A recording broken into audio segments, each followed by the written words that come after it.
Los campesinos y sus protestas. Muchas de ellas entiendo lo que nos generan a los ciudadanos, más por lo que ha pasado mucha gente, pero son protestas que tienen su razón de ser, ¿no? Hay mesas, efectivamente, pero si las mesas no resuelven, ¿qué hacen los campesinos? ¿Qué hacen los productores del campo? Es una lucha política. El gobierno que viene de luchas políticas sabe. Y el gobierno sabe que en otro tiempo también había mesas. Y a pesar de las mesas, las cosas llegaban a a circunstancias al límite. Bueno, se alcanzó un acuerdo que no parece ser un gran acuerdo, pero bueno, las cosas están por lo menos en otro escenario, aunque sigue habiendo paro en algunos casos. La idea es que se retiren ya los bloqueos, pero la pregunta que hay es si realmente hay una solución. Si ya ha sido una solución, pensemos de mediano plazo, de mediano plazo. O si solo fue, pues ahora sí que si usted me permite, una solución para parar la bronca que tenemos en nuestras carreteras, entre otros casos. ¿Qué fue lo que se acordó? El gobierno dará un apoyo de 950 pesos por tonelada de maíz. Eso quiere decir que, ahí lo tiene usted, a ver, monto por tonelada, 950, productores de maíz. Número de productores beneficiados, 90,000. No son muchos, no son muchos, aquí vendrá lo otro. Luego vienen letras chiquitas, porque se va a beneficiar a 90,000 productores. Las toneladas cubiertas por el programa son 1,410,000 y el límite por productor es de 200 a 1,400 toneladas. ¿Alcanza? ¿No alcanza? Para el gran asunto que tiene nuestro campo, que eso es algo muy importante. Bueno, otra duda. ¿Realmente somos autosuficientes en maíz, siendo que somos la esencia y el origen del maíz? Pues todo indica que algo está pasando en el camino cada vez más grave. Repiten una y otra vez que sin maíz no hay país, pero los datos muestran otra realidad. México ya importa mucho más maíz del que produce. Según el Grupo Consultor de Mercados Agrícolas, para 2025 se prevé una producción de 21 millones de toneladas, mientras que las importaciones alcanzarían 24 millones, beneficiando principalmente a los Estados Unidos. A nivel mundial, México ocupa, no puedo creer eso, el octavo lugar en producción con apenas 1,9% del total frente a las 402 millones de toneladas de Estados Unidos que representan el 32% de la producción global.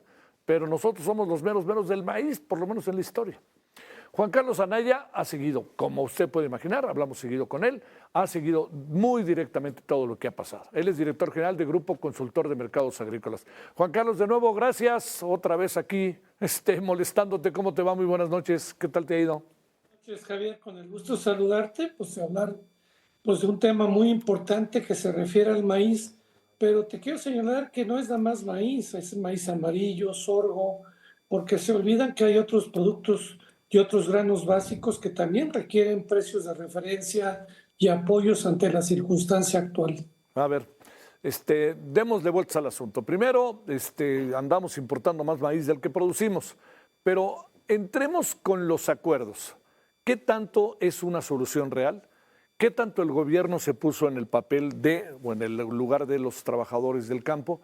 Y te diría sobre todo, ¿qué porcentaje de trabajadores y productores del campo se ven beneficiados con este acuerdo? ¿O qué tanto, más bien, pudiera tener tintes de discrecionalidad política también la forma en que se están resolviendo las cosas?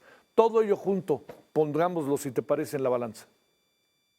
Bueno, Javier, el acuerdo que se tuvo, que se tenía anteriormente era un acuerdo de 850 pesos y con un precio de referencia, un precio de mercado con la industria de 5,200, que daba un precio de 6,050. Los productores han venido peleando 7,200 pesos en virtud de que la Secretaría de Agricultura y Alimentación al Bienestar anunciaron para productores de menos de 5 hectáreas un precio de 7,200 y los productores lo que están reclamando es un trato igualitario de 7,200.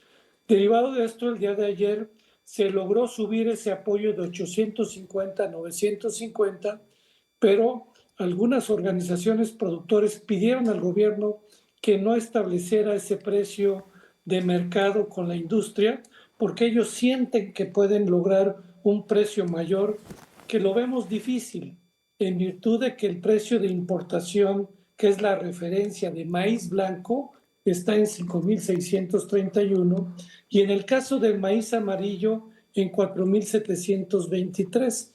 Ahí lo que señalaba el secretario es que el precio más o menos de mercado era de 4,850 pesos, más los 950 daba 5,800. Entonces nos ponemos a pensar de 6,050 a 5,800. Ahora, en una negociación de precios de mercado que dicen los productores, es muy necesario, y en el pasado se hizo por muchos años, la intervención del gobierno para establecer la mecánica, porque cada estado tiene diferentes precios, diferentes volúmenes y diferentes mercados. El gobierno ayudaba a ordenar los mercados y a establecer un precio de mercado, y el gobierno anteriormente, que usaba ingreso objetivo, que hoy le llaman precio de referencia, era un precio que permitía al productor que si tenía un precio de referencia de 6,000 pesos y el mercado 5,000, el gobierno ponía 1,000 pesos. La realidad,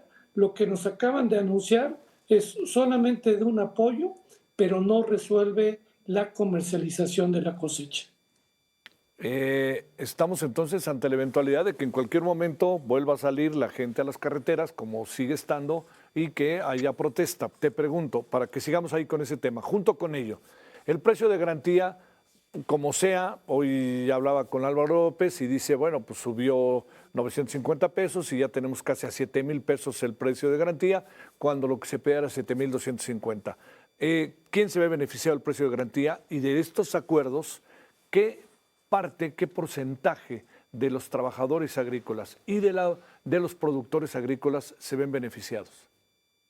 Bueno, en el precio de garantía que anunciaron, que es Sí. de productores de menos de 5 hectáreas, que te quiero señalar que mucho de ellos es de autoconsumo, pero te voy a dar el dato: los productores de maíz que tienen menos de 5 hectáreas, unidades de producción, son 2,229,000 productores de 202,670,000, es decir, el 86%, pero solamente producen 6,7 millones de toneladas, que representa de la producción solamente el 26%. Para darte otro dato, de estos 6,7 millones, usualmente el productor se queda con 4 millones y medio para su autoconsumo. Ahí tú estás mostrando fotos de los maíces criollos, que la gente es sumita, que no la comercializa. Entonces, además hay un volumen pequeño que entra al mercado de comercialización, del cual este precio de garantía de 7,200 solamente se puede pagar en las bodegas que va a abrir Segalmex, donde se le va a pagar al productor 7,200 pesos, y Alimentación al Bienestar solamente señala que va a comprar hasta 1,000,000 de toneladas. Entonces los números no cuadran. No cuadran, no cuadran. Oye, a ver, sin maíz no hay país. ¿Cómo estamos con ese asunto? Porque, digamos, hay controversias, que si el maíz transgénico, etcétera, pero como sea, tenemos una importación de maíz amarillo que alcanzará que el 70%. Bueno, el maíz amarillo casi alcanza el 80%. El 80%. Porque nosotros consumimos el maíz amarillo alrededor de 27 millones, producimos 3 millones alrededor, o sea que vamos a importar de maíz amarillo 24 millones, más casi 1,000,000 de toneladas de maíz blanco que vamos a tener que importar principalmente para la región sureste y la península, porque es más barato traer ese maíz de Estados Unidos que llevarlo de la zona del Bajío o del estado de Sinaloa por tema de fletes. A ver, la pregunta es, ¿por qué dejamos de producir maíz? ¿Y qué pasa con los productores de maíz de Sinaloa, que en muchos casos dicen que les deben por lo menos 2 años? Bueno, en el caso tuvimos 2 años de sequía. Sinaloa, que producía 6,4 millones de toneladas, el año antepasado llegó a producir 3 millones de toneladas, y este ciclo que acaba de pasar produjeron alrededor de 1,800,000 toneladas, y por el tema de la sequía. Pero el próximo año, Javier, va a venir una producción de 5 millones de toneladas. El tema que ahorita está pasando en Sinaloa es que por la caída de la producción, la gente se descapitalizó y no trae dinero para comprar semilla. Entonces, mucho me están comentando si van a sembrar. Entonces, vamos a ver porque no se ha vendido toda la semilla que se necesita, pero de acuerdo al nivel del agua, Sinaloa podía traer 5 millones de toneladas. Pero lo que tú señalabas, del año pasado todavía hay adeudos de pago de maíz, pero también de un programa de coberturas de 200 pesos que no se ha pagado un peso, pero también hay pendiente de pago más de 2,000 millones para los trigueros que no les han pagado sus apoyos, un solo peso a los productores de trigo. ¿Quién debe de pagar eso, Juan Carlos? Eh, lo pagas alimentación al bienestar, pero pues no les alcanza porque el presupuesto lo mezclan entre apoyos y lo que compran y la realidad no está bien administrado ese programa en virtud de que Diconsa, que es una sociedad anónima, compra y vende y no debe usar dinero para comprar cosechas del presupuesto federal porque ellos tienen sus propios recursos de sus ventas. Dicho de otra manera, este es un capítulo más de los que vive nuestro país en donde se patea el bote. Así es. Y el otro comentario, Javier, es de que hoy anunciaron de los 3 estados ¿Sí? solamente comprar 1.4 millones de toneladas, apoyar 1.4 millones de toneladas, y la realidad que los 3 estados producen 7.2 millones de toneladas, y lo que entra al circuito comercial para el mercado de tortilla, consumo pecuario, es alrededor de 3.4 millones de toneladas, de los cuales, de acuerdo a lo histórico que ha sido lo tradicional, la industria de la masa y la tortilla y harineros comprarían máximo 2 millones de toneladas. Quedarían 1.7 millones por comercializar que quedarían en el mercado sin comprador y eso va a crear un conflicto. Lo que creo es que no están haciendo bien las cuentas.